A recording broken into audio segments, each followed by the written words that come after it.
Halo semuanya, perkenalkan nama saya Jessica. Hari ini saya akan menceritakan tentang sejarah abad penemuan. Pernahkah kamu membayangkan era di mana dunia sebagai teka-teki besar yang belum terpecahkan? Itulah yang terjadi di abad penemuan. Bagi bangsa Eropa, ini adalah masa keemasan saat para penjelajah nekat berlayar mengarungi dunia lautan demi harta karun, kejayaan, dan tanah baru yang belum terjamah. Tapi, apa sih yang membuat mereka ingin menghadapi bahaya seperti itu? Pertama, ada masalah besar dengan rempah-rempah. Kekaisaran Ottoman menguasai sebagian besar jalur perdagangan timur, bikin Eropa kelabakan kekurangan bumbu dapur yang vital ini. Rasanya hambar banget kan?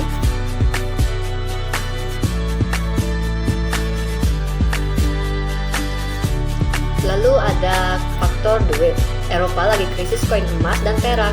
Kabar tentang harta karun melimpah ruah di India dan Tiongkok bikin raja-raja dan bangsawan ngiler abis.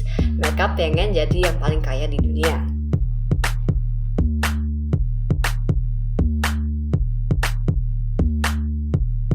Untungnya, ilmu pengetahuan juga berkembang.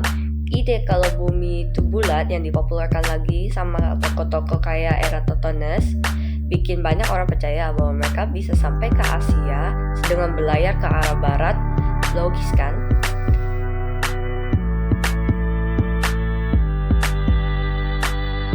Nah, sekarang mari kita beralih ke Spanyol. Spanyol juga lagi on fire setelah mengusir pasukan muslim dari semenanjung Iberia. Kemenangan ini bikin Raja dan Ratu Spanyol Isabella dan Ferdinand makin haus kekuasaan. Banyak kesatria yang nganggur juga langsung siap sedia ikut petualangan baru.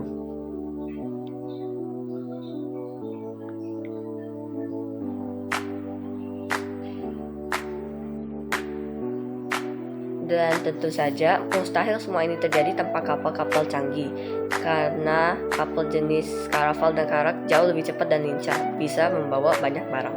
Dan itulah kapal yang diimpiankan oleh banyak para penjelajah. Baiklah, sekarang mari kita berlayar kembali ke Portugal. Nah, Portugal jadi yang pertama menggebrak. Raja Henry, sang navigator, rajin banget mendanai penjelajahan, terutama di sepanjang pantai Afrika. Tujuannya untuk menemui jalan ke India dan Tiongkok, plus mengatasi bajak laut Arab.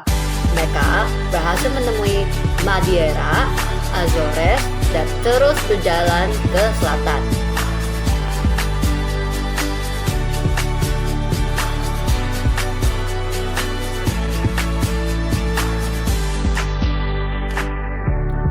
Puncaknya, di tahun 1488, Bartolomé Dias berhasil mengitari Tanjung Harapan, membuka jalan ke Samudra Hindia dari selatan. Sangat menarik kan? Nah, ayo kita jalan ke Spanyol lagi.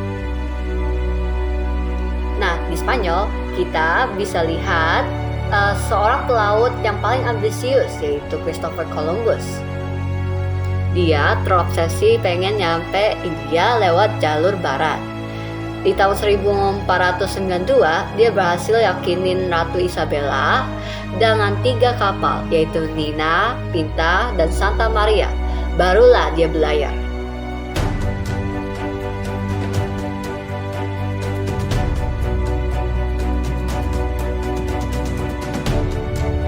Pada tanggal 12 Oktober, Columbus jadi orang Eropa pertama yang menginjak Bahama, lalu ke Kuba dan Hispaniola yang sekarang kita panggil Haiti.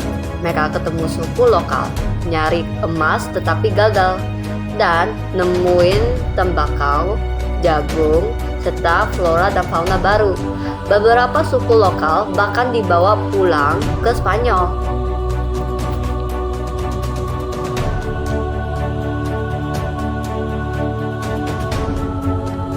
Setelah itu, Spanyol dan Portugal bikin perjanjian Tordesillas.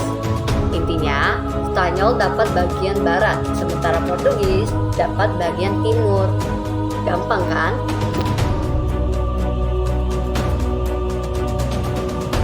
Dan jangan lupakan Vasco da Gama, ekspedisinya ke India di tahun 1497 memang berat. Banyak awak kapal gugur, tapi untungnya gede banget. Rempah-rempah yang dia bawa pulang laku 600% lebih mahal. Ini bikin Portugal yakin harus kuasai perdagangan rempah. Oh, dan ada juga Pedro Cabral. Dalam perjalanannya ke India di tahun 1500, dia malah nyasar dan nemuin Brazil. Langsung deh diklaim buat Portugal. Tapi Spanyol belum puas. Mereka masih pengen nyari jalur ke Asia lewat barat. Datanglah Ferdinand Magellan, seorang pelaut Portugal yang pindah ke Spanyol. Di tahun 1519, dia belayar dengan 5 kapal. Mereka mengalami badai, kelaparan, penyakit. Tapi akhirnya nemuin selat yang sekarang kita kenal sebagai Selat Magellan. Nah, sekarang kita sudah tahu si Ferdinand Magellan ini dari mana dan apa yang dia alami selama pelayarannya. Mari kita lanjut. Dari sana, mereka masuk ke samudra super tenang yang dinamai Magellan Samudra Pasifik. Namun perjalanan itu sangat berat. Di tahun 1521, mereka tiba di Filipina. Sayangnya Magellan terlibat konflik lokal dan tewas. Ekspedisi nyaris gagal, tetapi Sebastian Elcano mengambil alih dengan hanya 1 kapal, Victoria, dan 18 kru yang tersisa. Mereka terus berlayar mengarungi Samudra Hindia dan akhirnya kembali ke Spanyol di tahun 1522. Mereka berhasil. Ini adalah pelayaran keliling dunia pertama dalam sejarah.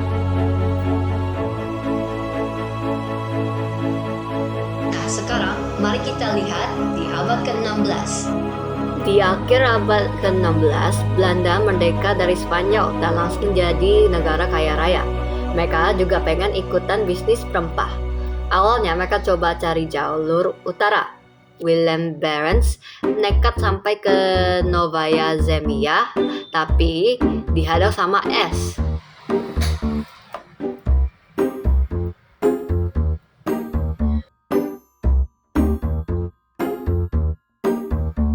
Lalu, perusahaan Hindia Timur Belanda berhasil membangun pos perdagangan di India dan Indonesia.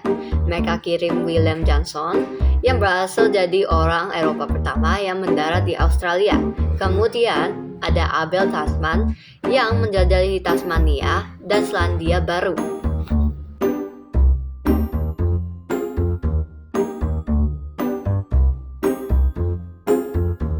Jadi, abad penemuan itu bukan cuma soal petualangan, tetapi juga tentang bagaimana dunia kita terbentuk. Para penjelajah ini memang nekat, tetapi mereka mengubah sejarah selamanya.